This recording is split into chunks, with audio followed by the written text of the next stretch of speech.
I promise I will not cry.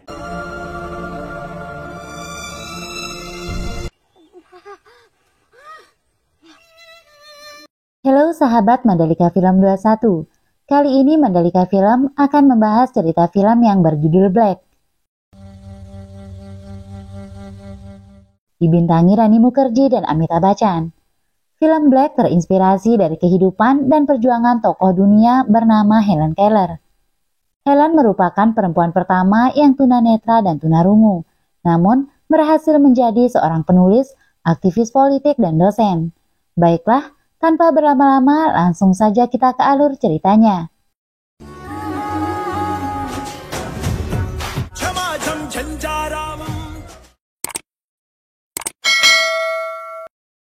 Di Simla, seorang wanita yang buta dan tuli bernama Michelle akan segera wisuda di usianya yang ke-40 tahun. Selama 12 tahun terakhir, dia mencari keberadaan gurunya yang bernama Debrat Sahai. Hingga suatu hari, Michelle diberitahu Sarah adiknya jika Sahai berada di halaman rumahnya. Michelle sangat senang akhirnya dia menemukan gurunya. Namun Sahai mengidap penyakit Alzheimer, yaitu penyakit yang menghancurkan memori. Ibu Michelle bernama Kathy membawa Sahai ke dokter. Mereka diberitahu jika Alzheimer mustahil untuk disembuhkan. Namun Kathy yakin Sahai akan sembuh, karena dulu Sahai mengajarkan tidak ada yang mustahil selama ada usaha. Adegan flashback ke masa lalu, di mana Michelle adalah seorang gadis yang kehilangan penglihatan dan pendengarannya setelah pulih dari sebuah penyakit pada usia 2 tahun. Ia tumbuh dengan keterbatasan untuk melihat, mendengar, dan berkomunikasi, sehingga ia menjadi anak yang kasar dan tidak dapat mengendalikan diri. Ia juga sering mengalami frustasi karena tidak dapat dipahami maupun memahami orang-orang dan keadaan di sekitarnya. Ketika ia menginjak usia 8 tahun, Paul, ayah Michelle, hampir putus asa menghadapi Michelle yang dianggapnya semakin sering membuat masalah. Suatu hari Michelle tidak sengaja membuat meja makan di rumahnya terbakar. Paul sangat marah. Dia menganggap semenjak kehadiran Michelle tidak ada kebahagiaan di keluarga mereka. Hingga dia ingin memasukkan Michelle ke rumah sakit jiwa. Namun Kathy ibunya menolak. Jelas saja ibu mana yang rela anaknya dimasukkan ke rumah sakit jiwa hanya karena memiliki keterbatasan. Puncaknya Michelle tidak sengaja melukai Sarah adiknya yang masih bayi. Paul tidak segan memberikan hukuman fisik. Kathy menangis lalu memeluk Michelle yang hidupnya sangat menderita dalam kegelapan. Untuk terakhir kalinya, Kathy meminta Paul mengizinkannya memberikan pelatihan pada Michelle. Kathy akan membawa guru dari sekolah berkebutuhan khusus di Dehradun.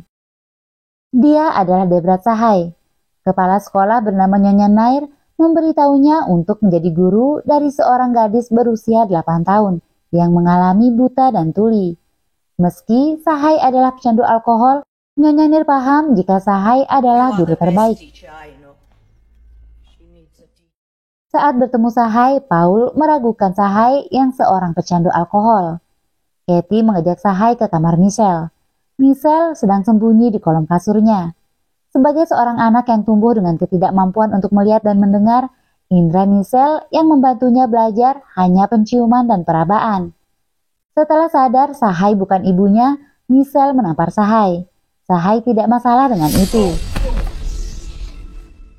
Sahai melihat lonceng yang diikatkan pada Michelle seperti binatang. Dia melepaskannya dan sangat marah karena Paul memperlakukan Michelle secara tidak manusiawi.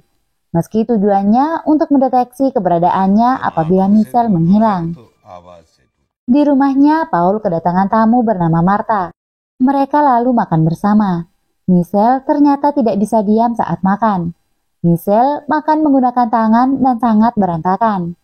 Melihat itu, Sahai tidak membolehkan Michelle makan dengan tangan meski mengamuk atau tantrum. Paul tidak menyukai cara mendidik Sahai, yang agak keras terhadap anaknya yang cacat. Sahai kasihan pada Paul yang bahkan memanggil anaknya cacat. Sahai meminta kerjasama Kathy untuk membiarkannya mendidik Michelle tanpa ikut campur. Mereka terpaksa setuju lalu meninggalkan ruang makan. Setelahnya Paul pergi mengantar Martha tamunya. Sementara Michelle masih saja mengamuk dan tidak menurut. Dia memberontak sambil berusaha mencari ibunya. Tak menyerah, Sahai menyiram air ke wajah Michelle. Michelle akhirnya lelah sendiri. Dia sadar bahwa tantrum tidak bisa membuatnya memperoleh apa yang ia inginkan. Dia diajarkan untuk mengelola emosinya. Akhirnya Michelle duduk dengan tenang. Dia bisa makan menggunakan sendok. Katie yang melihat itu dari balik pintu merasa sangat senang. Paul kembali. Dia memutuskan untuk memecat Sahai yang dianggapnya sebagai guru pemabuk, yang kasar serta sombong dan bahkan berani menghinanya di rumahnya sendiri. Katie tidak bisa berkata apa-apa. Paul meminta Sahai pergi dari rumahnya. Namun Sahai tidak akan pergi sebelum menyelesaikan pekerjaannya. Karena itu sepenuhnya bisa menghancurkan Michelle. Paul tidak peduli. Dia memberikan surat pemberhentian Sahai serta upahnya. Lalu memerintah Sahai untuk memakaikan kembali lonceng milik Michelle. Pagi hari, Paul pergi keluar kota selama 20 hari. Katie mempertanyakan kenapa Sahai masih di rumahnya. Sahai hanya ingin Michelle menjadi mandiri, namun dia butuh waktu untuk itu. Karena itu, sebelum pekerjaannya selesai, dia tidak akan pergi. Sahai bahkan menyulap ruang kerja Paul sebagai tempat Michelle untuk belajar. Katie marah karena Sahai berani melakukan semua itu tanpa seizinnya. Sahai sadar jika dirinya adalah harapan terakhir bagi Michelle. Karena jika dirinya pergi, maka Michelle akan dibawa ke rumah sakit jiwa. Katie memastikan selama dia hidup tidak ada yang bisa membawa anaknya ke rumah sakit jiwa. Sahai lalu menceritakan jika selama hidup ibunya mengatakan jika putri dari Sahai tidak akan meninggalkannya. Namun ternyata ibunya sendiri yang menyeret cucunya ke rumah sakit jiwa. Dia tidak ingin hal itu terjadi karena Michelle tidak mengalami keterbelakangan mental. Sahai meyakinkan Katie jika dia akan mengajarkannya mengenal kata-kata, mengetahui segala hal yang ia sentuh, mengajarinya bicara melalui tanda-tanda. Karena itu, dia harus membuat suasana baru untuk Michelle. Dia meminta Katie percaya padanya dan tidak ikut campur saat sedang mengajar Michelle. Bahkan Katie atau siapapun tidak boleh masuk ke ruangannya. Sahai bahkan berjanji untuk berhenti minum alkohol jika Katie mengizinkannya. Akhirnya Katie setuju memberikan waktu 20 hari pada Sahai sebelum Paul kembali. Sekolah dimulai. Michelle memberontak saat bertemu Sahai. Dia membiarkan Michelle mengamuk sampai lelah sendiri. Sahai mengajarkan Michelle mengenal kata-kata dengan menulis bentuk-bentuk alfabet di kulit tangannya. Sahai juga mengajarkan Michelle bicara dengan meraba gerakan bibir. Michelle yang belum nyaman justru menggigit tangan Sahai. Dalam waktu bersamaan terjadi pemadaman listrik di rumah Nyonya Katie. Sahai memintanya membawakan lilin. Sahai tidak bisa berbuat apa-apa. Satu hal yang Sahai sadari saat itu, dia memberitahu Katie jika dalam kegelapan, cahaya lebih penting daripada mata karena mata tidak berfungsi dalam kegelapan. Yang artinya, dia berharap meski mata Michelle tidak berfungsi, cahaya akan membuatnya bisa hidup sebagai manusia yang bermartabat dan mandiri. Keesokan harinya, Sahai membawa Michelle ke air mancur di halaman rumahnya untuk mengenalkannya pada air.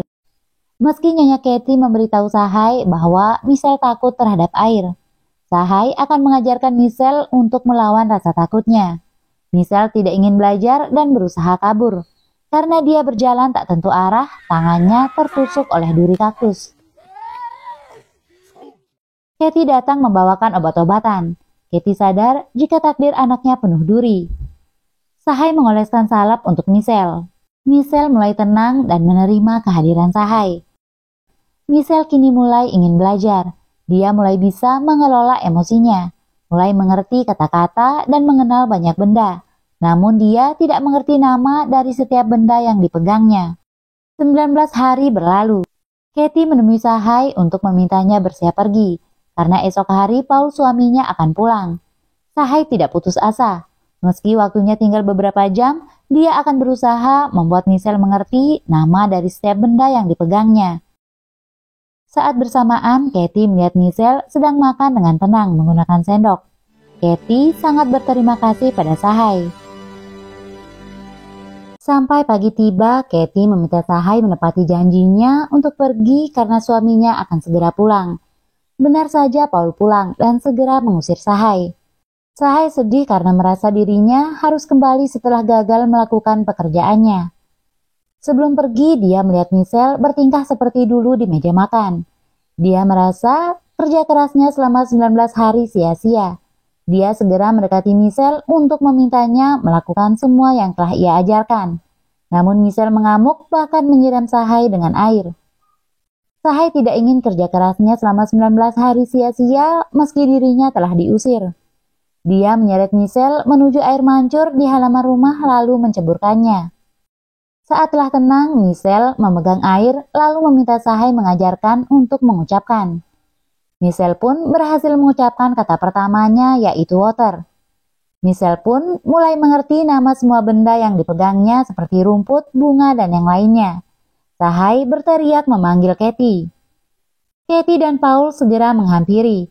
Untuk pertama kalinya kini Michelle bisa memanggil ibu dan ayahnya. Ibunya haru dan bahagia. Beberapa tahun berlalu, Sahai mengenalkan Paul pada Fernandez, seorang rektor dari King Edward University. Michelle sangat ingin kuliah di kampus itu. Tuan Fernandez ragu karena sebelumnya tidak ada penderita buta dan tuli yang kuliah di kampusnya. Sahai meyakinkan jika dia akan duduk bersama Michelle saat kuliah dan menjadi penerjemahnya. Michelle harus lulus tes untuk bisa kuliah di sana. Michelle didampingi Nyonya Nair saat melakukan tes. Para penguji menanyakan alasan Michelle ingin kuliah. Michelle menjawab jika pengetahuan akan membuatnya mandiri dan bermartabat. Mendengar semua jawaban Michelle, dia dinyatakan lulus dan diterima di kampus impiannya. Orang tua Michelle merasa bahagia dan bangga, namun Sarah adiknya merasa kesal seolah semua perhatian keluarganya hanya tertuju pada Michelle. Michelle pindah ke rumah yang dekat dengan kampusnya. Dia tinggal bersama Sahai dan asisten rumahnya. Dia bersemangat dengan hidup barunya. Dia bahkan dengan berani menyanggah syair yang disampaikan oleh dosennya. Hingga teman-temannya kagum dan tepuk tangan untuknya. Bahkan teman-teman kampus Michelle menerimanya dengan baik. Waktu berlalu, selama 2 tahun Michelle tidak lulus ujian semua mata kuliahnya. Karena dia terlalu lamban dalam mengetik jawaban ujian. Di mana setiap ujian harus dijawab dengan diketik. Tuan Sahai menelpon Katie, ibu Michelle, atas kegagalan Michelle selama 2 tahun. Katie menyemangati mereka. Katie yakin jika sekarang terjatuh, maka suatu saat lagi bisa melompat lebih tinggi. Michelle menangis bicara pada Katie ibunya jika dia telah gagal. Katie menenangkan Michelle, namun hatinya juga hancur. Tuan Fernandez, rektor kampus, memanggil Sahai. Dia memberikan buku braille untuk dipelajari Michelle supaya mempermudahnya belajar. Pak Fernandez sangat senang bisa membantu. Tuan Sahai terdiam. Dia menanyakan pintu keluar pada Pak Fernandez. Saat inilah untuk pertama kalinya Tuan Sahai mulai mengidap Alzheimer. Meski dengan bantuan buku braille dalam belajar, tahun ketiga kuliah, Michelle masih saja gagal dalam ujian. Tuan Sahai sangat marah. Dia memberitahu Michelle bahwa mengetahui jawaban saja tidak cukup. Yang terpenting adalah Michelle menyelesaikan jawaban tepat waktu menggunakan mesin tik. Sahai melaporkan pada Katie jika dia merasa gagal atas kegagalan Michelle. Michelle pun ingin menyerah, dia mengamuk dan melempar buku-bukunya. Namun Sahai tidak ingin Michelle mengakhiri semua dan lari dari kegagalannya. Sahai bahkan menampar Michelle karena tidak menghormati buku dengan membuangnya. Selama Sahai masih hidup, dia ingin melihat Michelle memakai jubah hitam kelulusannya. Michelle yang putus asa justru mengetikkan "Duniaku adalah hitam" dengan sangat cepat. Sahai terkejut karena kini Michelle tidak mengetik dengan lambat lagi. Mereka akan merayakan dengan membeli es krim. Saat membeli es krim, Sahai terdiam. Dia bahkan meninggalkan Michelle sendiri. Michelle mulai panik karena sudah terlalu lama menunggu Sahai. Dia berjalan mencari Sahai namun hampir tertabrak mobil. Fernandez mengantar Michelle pulang. Awalnya Sahai tidak mengenalinya. Sahai bahkan lupa jika dia telah meninggalkan Michelle saat membeli es krim. Fernandez merasa ada yang salah dengan Sahai dan menyarankan untuk pergi ke dokter. Sahai meminta maaf pada Michelle. Michelle tidak masalah dan meminta Sahai jangan pernah melupakannya. Sahai pun berjanji untuk itu. Sarah, adik Michelle, akan bertunangan. Sarah tidak ingin Michelle mengikuti acara keluarga karena takut akan mengacaukan acaranya. Dia mengatakan hal yang menyakitkan untuk Michelle. Selama ini perhatian dan kasih sayang keluarga hanya fokus padanya. Namun kini Sarah menemukan cinta dan akan bertunangan. Hal yang tidak akan pernah dirasakan Michelle dalam hidupnya. Namun Michelle tetap ikut saat malam pertunangan. Sarah mengungkapkan isi hatinya karena kecewa Michelle ikut pertemuan keluarga. Sarah mengatakan dia sangat menyayangi Michelle. Namun dia juga sangat cemburu padanya karena selama ini perhatian dan kasih sayang orang tuanya lebih besar kepada Michelle. Saat kecil mereka jatuh berdua. Ibunya bahkan hanya akan berlari menyelamatkan Michelle dan meninggalkannya. Karena kecemburannya, pernah tengah malam Michelle meminta Sarah mengambilkan minum untuknya. Namun dia tidak mengambilkan Michelle minum meski dia menunggu semalaman. Sahai menerjemahkan apa yang dikatakan Sarah untuk Michelle. Michelle mengamuk, dia benar-benar kecewa pada Sarah. Sahai mengeluarkan surat yang sudah ditulis Michelle untuk Sarah. Sahai membacakannya. Aku waktu itu berumur 8 tahun. Aku adalah anak yang liar, kasar, dan marah pada kehidupan. Aku merasa tidak pernah mengalami hal-hal yang indah dalam hidupku. Lalu ibu menaruh Sarah untuk pertama kali dalam pelukanku. Sejak saat itu aku sadar bisa melihat dunia melalui mata Sarah. Dan sejak saat itu juga aku mulai tersenyum. Karena Sarah selalu berbagi kebahagiaan denganku. Bahkan saat ibu tidak di rumah, Sarah akan memberiku makan dan minum. Aku sangat menantikan pernikahan Sarah dan bahkan akan memakai gaun yang indah. Aku mungkin tidak akan pernah menjadi pengantin, tapi setidaknya aku pernah menjadi pengiring pengantin. Mendengar itu semua orang menangis. Sarah merasa sangat menyesal atas perbuatannya. Di hari pernikahan Sarah, akhirnya Michelle menjadi pengiring pengantin. Sahai menjelaskan setiap prosesi pernikahan sampai pada saat Sarah mencium Mark suaminya. Michelle bingung saat tahu ternyata mereka ciuman di bibir bukan di pipi. Michelle bicara dengan Sahai jika dia mungkin tidak akan pernah mengerti arti cinta terhadap seorang pria. Karena itu dia meminta Sahai mencium bibirnya sekali saja. Karena kasihan melihat Michelle, Sahai akhirnya mencium Michelle. Namun setelah kejadian itu, Sahai pergi dan meninggalkan surat untuk Michelle. Sahai tetap berharap Michelle menemukan cahaya dalam hidupnya. Michelle menyadari kesalahannya. Untuk memberikannya martabat sebagai seorang wanita, Sahai kehilangan martabatnya sebagai seorang guru. Selama 12 tahun Michelle berjuang sendiri. Usahanya tidak sia-sia. Akhirnya dia lulus sebagai sarjana di bidang seni. Dia ingin Sahai menjadi yang pertama mendengar kabar kelulusannya. Adegan kembali ke awal film saat Michelle sudah mengetahui keberadaan Sahai di rumah sakit. Karena Alzheimer yang dideritanya, Sahai bahkan tidak mengenal tempat tidurnya sendiri hingga terpaksa dirantai. Melihat itu, Michelle marah dan berusaha melepaskan rantainya. Di acara wisudanya, Michelle diminta memberikan sambutan karena dia adalah contoh sukses sesuatu yang dianggap mustahil. Michelle mengungkapkan, dia merasa bangga akhirnya dia bisa wisuda meski setelah berusia 40 tahun. Tadinya dia adalah anak yang selalu tertinggal dan membuat orang tuanya malu. Namun suatu hari ibunya memperkenalkannya pada seorang guru yang menyeretnya dari kegelapan menuju cahaya. Dia mengajarkan jika hitam bukan warna kegelapan, melainkan warna pengetahuan dan bahkan warna jubah wisuda yang mereka kenakan. Michelle hari itu tidak menggunakan jubah wisuda karena sebenarnya dia ingin Sahai yang memakainya. Dengan jubah wisudanya, Michelle menemui Sahai. Sahai menangis melihat Michelle lalu menari untuk merayakan kelulusannya. Michelle meraba wajah Sahai yang basah karena air mata. Michelle sadar Sahai kini mengingatnya. Mereka membuka jendela. Mereka bersama memegang air hujan. Sahai lalu mengucapkan kata air, yang merupakan kata pertama yang dulu ia ajarkan pada Michelle. Michelle akan berusaha menyembuhkan penyakit gurunya, karena dia belajar dari Sahai tidak ada yang mustahil di dunia ini. Film pun selesai. Sekian dan terima kasih.